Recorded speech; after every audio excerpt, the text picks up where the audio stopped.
sebagai moderator dari kelompok 3. Pada video kali ini, kami dari kelompok 3 akan menjelaskan mengenai materi kami tentang perkembangan kognitif anak pada usia anak dan pada usia anak sekolah dasar, tentang klasifikasi, konversi, dan ciri-ciri menurut teori Jean Piaget. Oke guys, sebelum kita masuk pada materinya, saya akan memperkenalkan anggota-anggota kelompok saya sesuai dengan pematerinya.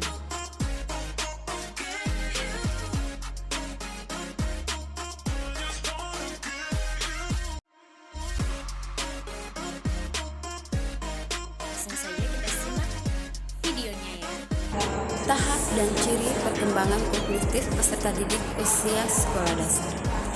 Piaget memiliki perspektif yang lebih fokus pada cara seorang anak bertindak atas benda-benda di lingkungannya dalam rangka membangun mental dari bagaimana cara dunia bekerja. Dalam teori Piaget, lingkungan fisik dan peran orang dewasa sangat penting untuk memastikan lingkungan yang kaya dan merangsang anak untuk sekalian mengajukan pertanyaan mengenai pemikiran anak-anak tersebut terhadap lingkungan. Perkembangan kognitif dapat dipahami sebagai proses yang terjadi secara internal pada pusat susunan saraf ketika manusia tengah berpikir. Seorang psikologi Jean Piaget pernah kali menemukan teori perkembangan kognitif yang bersifat konstruktivisme. Namun teori perkembangan kognitif ini ada dua, yaitu konstruktivisme kognitif dan konstruktivisme sosial.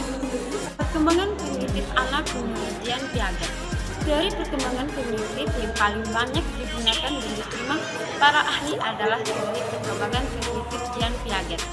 Menurut Piaget, perkembangan kognitif merupakan suatu proses genetik, yaitu suatu proses yang didasarkan atas mekanisme biologis perkembangan sistem saraf. Dengan semakin bertambahnya umur seorang, susunan sel saraf semakin kompleks dan semakin meningkat pula kemampuannya. Tahap perkembangan kognitif menurut Jean Piaget adalah tahap sensori motor, tahap praoperasional, tahap operasional konkret, tahap operasional formal. A. Tahap sensori motor dari 0 sampai 24 bulan. Pada tahap sensori motor, kemampuan bayi terbatas pada gerak refleks dan panca indera. Berbagai gerak refleks tersebut kemudian berkembang menjadi kebiasaan-kebiasaan. Jika seorang anak telah mulai memiliki kemampuan untuk merespon perkataan verbal orang dewasa, hal tersebut lebih bersifat kebiasaan. Belum memasuki tahap berpikir, kemampuan yang dimiliki bayi pada periode ini antara lain: 1. Melihat dirinya sendiri sebagai makhluk yang berbeda dengan objek di sekitarnya. 2. Mencari pasangan melalui sinar lampu, mencari rangsangan melalui sinar lampu dan suara. 3. Suka memperhatikan sesuatu lebih lama. 4. Mendefinisikan sesuatu dengan memanipulasinya. 5. Memperhatikan objek sebagai hal yang tetap lalu ingin berubah tempatnya. B.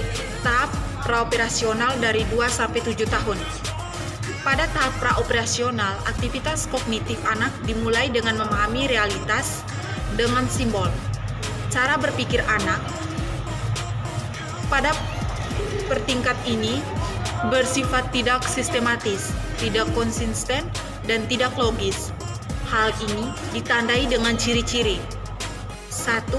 Transduktif, reasoning, cara berpikir yang bukan induktif atau deduktif, tidak logis, yaitu anak menghubungkan dua hal yang tidak berhubungan tetapi seolah berhubungan. Misalnya, anak menganggap awan berwarna putih karena seorang mengecatnya dengan warna putih. Kedua, ketidakjelasan hubungan sebab akibat. Anak mengenai hubungan sebab akibat secara tidak logis. Misalnya, anak mengatakan saya belum tidur siang, jadi saat ini hari belum sore. Yang ketiga, animisme, yaitu mengapa bahwa semua benda itu hidup seperti dirinya. Misalnya, bonekanya, mobil-mobilnya, sehingga dia menganggap mereka bisa bicara dengan berpikir sebagaimana dirinya. 4. Aktivisme, yaitu kepercayaan bahwa segala sesuatu di lingkungan itu dibuat oleh manusia. Misalnya, hujan adalah seorang yang naik ke langit dan menuangkan air. Yang kelima, perceptualitarian, yaitu anak menilai sesuatu berdasarkan apa yang dilihat atau didengar. Misalnya, anak menganggap gunung adalah benda segitiga, pipi seperti penggaris. Yang keenam, mental experiment, yaitu anak mencoba melakukan sesuatu untuk menemukan jawaban dari persoalan yang dihadapinya. Misalnya, anak menuangkan air dari satu wadah ke wadah yang lain untuk mengetahui kapasitas wadah-wadah tersebut. Yang ke-C, tahap operasional konkret, dimulai dari 7 sampai 11 tahun. Pada tahap operasional konkret, anak akan dapat berpikir secara logis mengenai peristiwa-peristiwa yang konkret dan mengklarifikasikan benda-benda ke dalam bentuk-bentuk yang berbeda. Tahap ini dimulai dengan tahap progresif disentering di usia 7 tahun. Sebagian besar anak telah memiliki kemampuan untuk mempertahankan ingatan tentang ukuran, panjang, atau jumlah benda cair. Maksud ingatan yang dipertahankan di sini adalah gagasan bahwa satu kuantitas akan tetap sama walaupun penampakan luarnya terlihat berubah. Di usia 7 atau 8 tahun, seorang anak akan mengembangkan kemampuan mempertahankan ingatan terhadap substansi. Jika Anda mengambil tanah liat yang berbentuk bola, kemudian memencetnya jadi pipi atau dibagi menjadi 10 bola yang lebih kecil, dia pasti tahu bahwa itu semua menjadi tanah liat yang sama. Di usia 9 atau 10 tahun, kemampuan terakhir dalam mempertahankan ingatan mulai diasah, yakni ingatan tentang ruang.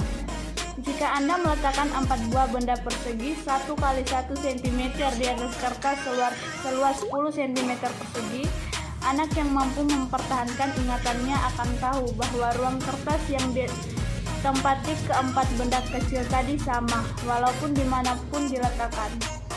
Dalam tahap ini, seorang anak juga belajar melakukan pemilihan dan pengurusan. 5 tahap operasional formal 11-16 tahun. Pada tahap operasional formal, anak telah mampu berpikir secara abstrak dan mengembangkan hipotesis dengan logis.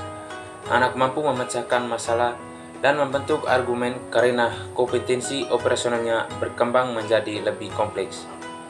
Anak dapat menarik kesimpulan dari informasi yang tersedia. Dia dapat memahami konsep yang bersifat abstrak seperti cinta dan nilai. Anak juga bisa melihat kenyataan tidak selalu hitam dan putih, tetapi juga ada gradiasi abu-abu di antaranya. Kemampuan ini penting karena akan membantunya melewati masa peralihan dari masa remaja menuju fase dewasa atau dunia nyata.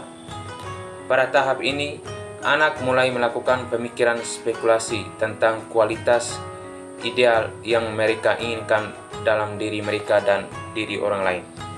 Pada tahap ini, kondisi berpikir anak sudah dapat bekerja secara efektif dan sistematis, menganalisis secara kombinasi. Dengan demikian, telah diberikan 2 kemungkinan penyebab anak dapat merumuskan beberapa kemungkinan. Berpikir secara profesional, menarik generalisasi secara mendasar pada suatu macam isi. Menurut teori Piaget, tindakan berkembang intelektual manusia turut dipengaruhi oleh berbagai faktor seperti kedewasaan, penalaran moral, pengalaman, logika, matematika, transmisi sosial, dan pengaturan sendiri. Ciri-ciri perkembangan kognitif peserta didik usia sekolah dasar. Sekolah dasar di Indonesia dilalui selama 6 tahun dengan usia awal pada kelas 1 mungkin 5 hingga 6 tahun.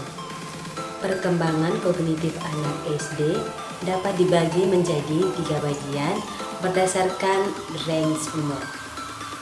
Sebagai orang tua atau guru SD, tentu sangat penting untuk mengetahui ciri-ciri kognitif anak SD. Berikut ciri-ciri perkembangan kognitif anak didik usia sekolah dasar. Yang pertama, anak SD umur 5-6 tahun. Kosakata meningkat menjadi sekitar 2000 kata, dapat menulis kalimat dengan 5 kata atau lebih, dapat menghitung sampai 10 benda pada satu waktu, mengetahui mana yang kiri dan yang kanan, mulai mampu berpikir dan berdebat. Mereka mulai menggunakan kata-kata seperti mengapa dan karena dapat mengategorikan benda. Ini adalah mainan, ini adalah buku-buku. Mereka menghargai humor dan permainan kata. Ciri-ciri perkembangan kognitif peserta didik usia sekolah dasar adalah proses yang unik dan khusus untuk setiap anak usia sekolah. Kadang-kadang mereka akan mengalami beberapa kesulitan kognitif yang mempengaruhi proses belajar dan perilaku mereka. Anak usia sekolah yang mengalami kesulitan mungkin tidak menerima intervensi yang tepat, tidak memiliki dukungan dan rasa peduli yang diajarkan oleh orang dewasa.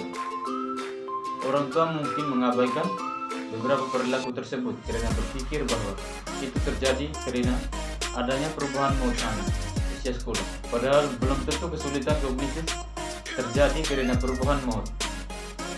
Perilaku yang tidak boleh diabaikan menurut Center for Disease and Control and Prevention 2014 adalah depresi yang berlebihan, perilaku antisosial atau ketidakmampuan untuk berhubungan dengan teman sebaya atau masuk ke dalam kelompok sebaya. Yang pertama, berperilaku berlebihan. Yang kedua, kesulitan untuk terlibat dalam tugas akademik. Sangat penting untuk mengenali perilaku mengganggu orang lain seperti mendengarkan musik dengan keras, berbicara berulang-ulang dan perilaku murung. Kita juga perlu memperhatikan perilaku anak yang cenderung aneh seperti depresi, antisosial, dan pengambilan risiko yang berbahaya. Mengetahui ciri-ciri perkembangan kognitif peserta didik usia sekolah dasar adalah tanggung jawab bersama antara orang tua dan guru di sekolah. Ulang perkembangan kognitif. Perkembangan kognitif dapat dipahami sebagai proses yang terjadi secara internal pada pusat susunan saraf ketika manusia di tengah berpikir. Seorang psikologi James Piaget pertama kali mengungkapkan teori perkembangan kognitif yang bersifat konstruktivisme. Namun teori perkembangan kognitif ada dua, yaitu konstruktivisme kognitif dan konstruktivisme sosial. Dalam teori perkembangan kognitif yang dicetus oleh Piaget, ia menjelaskan mengenai skema-skema atau mengenai seseorang, memberikan serta menjelaskan perspektif tentang lingkungannya dalam beberapa lingkungannya tahapan perkembangan. Nah, itu dia guys video mengenai materi kami tentang perkembangan anak pada usia dini, usia sekolah dasar menurut Piaget. Semoga bermanfaat.